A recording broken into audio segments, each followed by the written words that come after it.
we're starting.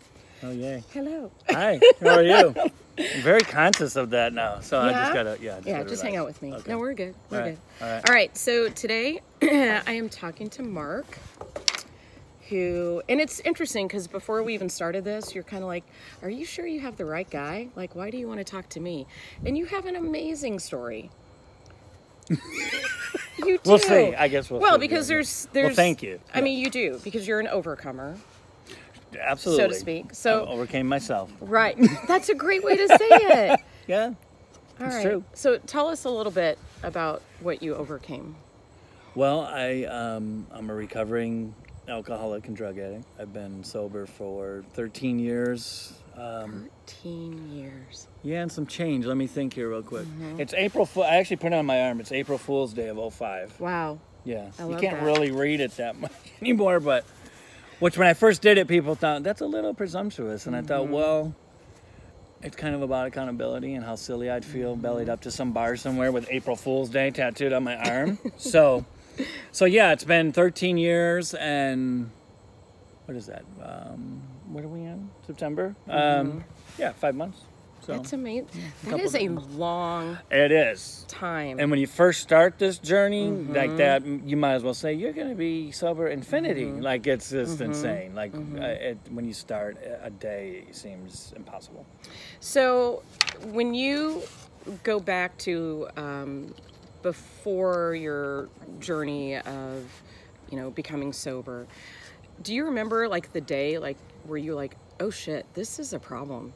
Like, I'm... Yes, yeah, oh, yes, yeah. And actually I had, and to be fair, I had many days. So I always look at it like this. God, my belief in God or higher power, however you want to state it. I feel like God rang my bell on many occasions, like, dude, you've got to do Wake up something. call. Your 100%. Come to Jesus moment is what we exactly. say. Yes, yeah, 100%. And but I never answered the bell. So I think I mean I can go all the way back. In hindsight, it's always 2020. I can see all these, like, man, he's trying there, he's trying there. So yeah, I mean, I can go back to when I was a teenager, when I was like, man, I'm really on a bad path here. But ultimately, it's funny. The day I decided, it was actually Easter of 05 was kind of the breaking point for me. And it was anticlimactic. To be honest with you, there was no... I had hit a lot of bottoms, you know what I mean? I'd gone to jail, I had been hurt, I'd been hospitalized. I mean, I just, lots of crazy stuff that kind of goes with that life. And honestly, I was extremely dope sick, and I was kind of losing my faculties, literally, mentally. I was hallucinating. I was physically just extremely ill. And I can remember getting on our computer, and this is 05, so, like, I mean, I don't think we had dial-up, but it wasn't, like, Google wasn't quite AOL. the tool. Yeah, I mean, I don't, AOL. and I wasn't a big computer guy at all, but I remember looking for a new drug. I was like, there's got to be something else. Because I had literally gone through them all, like I was ticking the box. Yeah, and I was like, and the problem is that I was essentially just juggling. So I had gone through this whole period of, well, I'm having a problem with this drug, so I'll try this. And clearly I'm an alcoholic, so I can't drink. And, so there's times when I was no drugs, just booze, no booze, just this drug, or I'll just do this drug in this way. Right, just insanity, right? Right. But, so that's where it brought me to, is I'm literally like, well, there's got to be something else, Right. And lo and behold, I get sober and new drugs came out. Of course, my mind was like, well, there, really? Now? Yeah. So, but I mean, so I had this point where nothing had happened, and I truly believe today that God's basically allowed me to have everything I thought I needed in life to prove that I had no idea what I needed in life. Like, and from the outside looking in at that point, now don't get me wrong, my wife was this close to leaving me. Well, I was going to say, because through this time, you're married, you have kids. Yes, yes. I mean, this wasn't, you're just alone hanging out in like a trailer. No. Right? And I've been there before. Yeah, right, no, and that's funny you say that because I think that's the vision we have of somebody who's gone that deep. Right, 100%. Yeah. And it's and the reason that's funny is because when I was younger, it took me there. At one point, I was homeless. I did have a trailer. You should have seen that place. No offense to people who No, live in trailers. are great. Right, they're Double great. wides, I yeah, care for right, yeah, right, yeah. right. But my trailer was a shithole. Okay. Yeah. Okay. But no, absolutely. And so like even coming up, I grew up on the east side of Aurora, and kind of ran around and did some things and got involved with things that certainly were unsavory. So I got out of that situation. So it was always, I just have to pull myself out of this situation. Then I was in Carbondale, homeless, living in the woods, all kinds of just crazy shit. Just got to pull myself out of that situation. You know what I mean? So it really is if I can just change my circumstances, then this addiction thing will be okay. Right. And so then I did. So from the outside looking in, I had a pretty good state job at the time. I'm married. I had just had my second child. We have a living out here in Chatham, nice house, the whole bit. I mean, this is like white suburbia. Oh, no my God. offense. This is like... We weren't here at that time, but this was every bit as white suburbia over there. Yeah, no, absolutely. I used to joke with my friends all the time. I said, I swear to God, I'm waiting for Mike Brady or like Wally Cleaver to walk out of one of these houses soon. Because it's, I'd walk out and just like, this is bizarre almost, because it wasn't what I knew. But I love it. I really do. But I couldn't appreciate it. So I had all these things that I thought were going, like, I just need to step my game up, right? And I found myself more miserable than ever. I was just a hollow human being. That's the best. And where it really struck a chord was when I realized Peyton, my oldest, was about 3.5, and Riley was just born. And I knew I loved my kids, but I really couldn't feel it. Like it's the you were going through the motions. Yes, it was the most awful feeling in the world.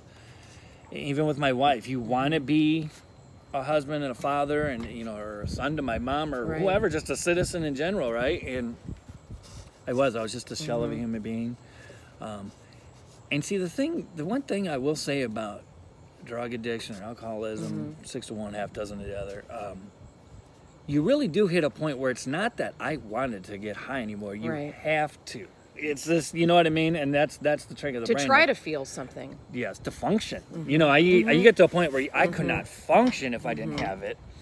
And it's just a really scary time. And you really, I mean, full disclosure, you're thinking, let's just end this all. I mean, that thought comes a lot. Does it get easier now that it's been 13 years? Is each day the same struggle as it was the first day? No, but there's always new struggles, right? So yeah, as far as using, no, absolutely not. However, there are certain things I have to do on a regular basis to maintain. Like have a routine. Yes. I attend recovery, 12-step recovery group meetings on a regular basis still. Working with other alcoholics and addicts is the biggest key to recovery. It's helping, and my girls will tell you, they get tired of me. I always tell them, most important thing in the world, helping others, helping others. It's that simple. I mean, as long as I keep it that simple, that's everything else is whatever. You're either doing, I'm a firm believer in the ripple effect, you're either doing positive or negative with everything I do. There's no in between. There's no in between. And so every human out here, I don't care who you are, you've got some gift, some ability that you can use to benefit your fellow humans. Absolutely.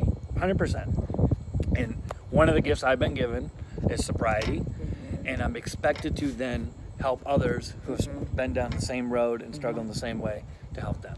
So what conversation, your girls are older, How old are they 17. now? Gosh, I No, should know I that. know. I take care of them. She's a 17. doctor. I know. 17 and 13. 17, 13. 11. So, I mean, what conversations do you have with them about That's the life that you had before? They have, they're so inquisitive. Yeah. So I don't keep secrets, but I'm also not one of these people like I'm going to share every Right. single detail of what Daddy was. Yes. Right. That being said, it's interesting. I recently just spoke at one of our speaker meetings at our recovery group, and I'd done it many times, but for the first time I invited them. Yeah. Did they go? They did. How And was then it? I immediately regretted inviting them because Yeah. I got extremely nervous. And anybody who knows me knows I will speak ad nauseum because I just... You're very good at it, though. Thank you. Yeah. So why'd you get nervous? What was different having them there? That's a good question because I even asked myself that. I was a little nervous because I will share some details about some of the uglier... Like when I share about what it... Generally when you do something like that, it's what it was like, what happened, and now what it's like now. And I never want to glorify it. I never want to... Let's be real. Some of the times were fun and exciting. I was crazy, but not completely stupid, right? You know, but I never want to glorify it. I never want to go there. So I usually try to tell some of the uglier stories just because like this was the reality of it. Right. I was a little nervous about them hearing that stuff, and I toned it down a bit. I'm not gonna lie. I didn't tell them the ugliest stuff. The thing is that part of it is they needed to know where I go all the time because Avery had never seen me drink. Riley hadn't either. Essentially, she was an infant. Right. So they didn't really know you. She has very vague memories. So sometimes they almost got resentful over the fact that I'd be going to meetings and stuff like that. You know what I mean? Like, oh, he's going to this meeting, you know. And that's more important than we are. Yes. You're spending more time away. Right. And I don't think it's really been a problem, but I think it was important that they know that, okay, so many of the things that you know about your dad would not even exist had I not gone here. You know what I mean? Right. That the person that you know may not even be alive and very good chance wouldn't be in your life and are certainly not doing anything positive. So I think it was important that they knew that. And I think probably more than anything. So it was one of those things where it came to me. I was like, I should invite the girls. You ever just have this? And I immediately regretted it.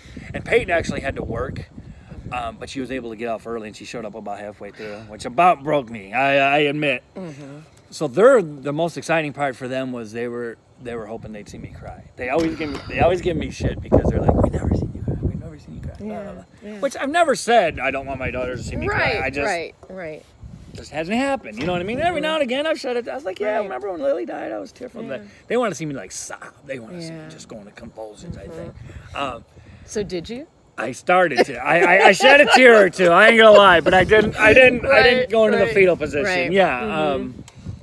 But I think the real reason I had them come was the feedback I got from other people, because other people saw how powerful that was. Well, because I think so much it's you're made to feel so much shame. About the life that you led before and guilt that nobody wants to talk about it or nobody wants to give you kudos. We talked about that. Like you're like, why should I get kudos? It's hard to hear. Yeah. Well, because not a lot of people have made it where you have. And I appreciate it. It's a journey. It is a journey, and I do appreciate it, but I do feel funny about it only because, like I said, there's people that have lived right their whole lives, and so maybe it's sort of a prodigal son story, you know what I mean? Like, I was so far off the beaten path and just living wrong.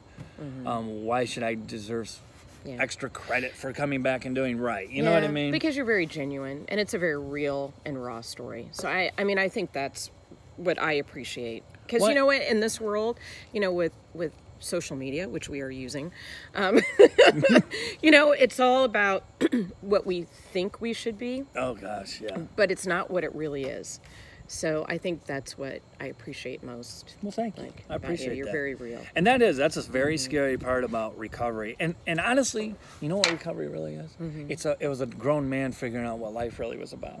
So the stuff you had been doing, for instance, for your life, essentially, living like an adult, I more or less, I started using around 12, you know what I mean? So I had stifled my growth. So you know, I joke, but it's true. I kind of grew up with my kids. You know, it's emotionally, I was such a child, and so I really was growing up, and a lot of it was just learning how to live life. You find out that the use of alcohol and drugs was my solution to the existing problem. My real problem was I really didn't know how to do life. I didn't, and my only coping mechanism was using and anger. Anger was a big thing for me. So now, what's your coping? Now that you don't have those things, what's your coping? Lots of coffee. I know. We talked about that. Like, maybe we shouldn't drink so much coffee while we talk about addiction. And it's funny because, well, even smoking. You know, I smoked 7 years into sobriety as I was still smoking. You know, and I quit that, and I did that kind of the same way, a day at a time. You know, just don't do it. But God is obviously a big part of it, and I'm not a religious person, but I used to knock religion. I don't knock it anymore. Whatever's right for you, whatever allows you to be a good person and do the right thing, have at it. Do it. Have at it. You know what I mean? I really don't care. Right. And I realized I was one of these people that was always like, oh, I don't like religion. They're hypocrites. They're hypocrites. Right. Well, I was being a hypocrite, and you know what I mean? So I was guilty of exactly what I was accusing somebody. Yeah, some judging something. So it's kind of nice now. If someone invites me to their church or something, I go, and I get something out of it. You know, if I come in with a positive mind, and a positive outlook, and an open heart. You need to preach. Absolutely. I'm starting my own church. Yes, yeah. But it's going to be late. I like to sleep in. Right. It'll be a Sunday at 3. For maybe half an hour. With lots and there'll of be coffee. Yeah, there'll be coffee. Yeah. So no, I mean, I really do. So like the God I believe in is just kind of a universal force of good. And the funny thing is that my belief in the good really came about because I had lived in the bad for so long. I honestly, there was some kind of evil entity in my life, and I know I was losing my mind, and I have no problem with people saying, dude, I think you were just crazy. I know I was. But like we talked about before, sometimes negative situations lead us to the positive. You know what I mean? And it's just funny how if I do the work, faith without works is dead. You gotta. Yeah. An old timer when I first started going to meetings, it's like, you know, God will move mountains, but you got to bring a shovel. You got to put one. Well, and you have to use the other people in your life. Because I think that's one thing. You know, I'll have a lot of people say, "Well, God's going to heal me. God's going to do this," which is great, but I think God maybe put me here to help you. Absolutely. So let's do it. Let's work it. That's what I am. I'm a child of God, and I wasn't. Yeah, and I think that's what this whole thing is. You know, I was that guy waiting for God to do a lightning bolt or a burning bush, but the miracles were right in front of me. You know what I mean? The answers are right here. You know, they say the Lord works in mysterious ways. Actually, generally, He doesn't. Yeah. It's pretty straightforward. It's pretty much in your face. Yes, and God's definitely got me on a need-to-know basis. Here's what you got to do. Just go do it. Don't overcomplicate this. You know. Awesome. And generally speaking, it's always me. Like when I really want to do just the right thing, the answer's fairly obvious. But I just don't like it. You know what I mean? I love it. I don't like to do it sometimes, right? Because I'm human. So you're awesome. All right. So when you open your church on Sunday at 3 o'clock, we'll be there with coffee. Thank you. This was awesome. Good for you. Well, thank you very much. I appreciate it. Yeah, I appreciate you. Anytime. Yeah. All right. We'll come back. We'll visit his church when it's open. Yeah, absolutely. Right. Bye. Bye.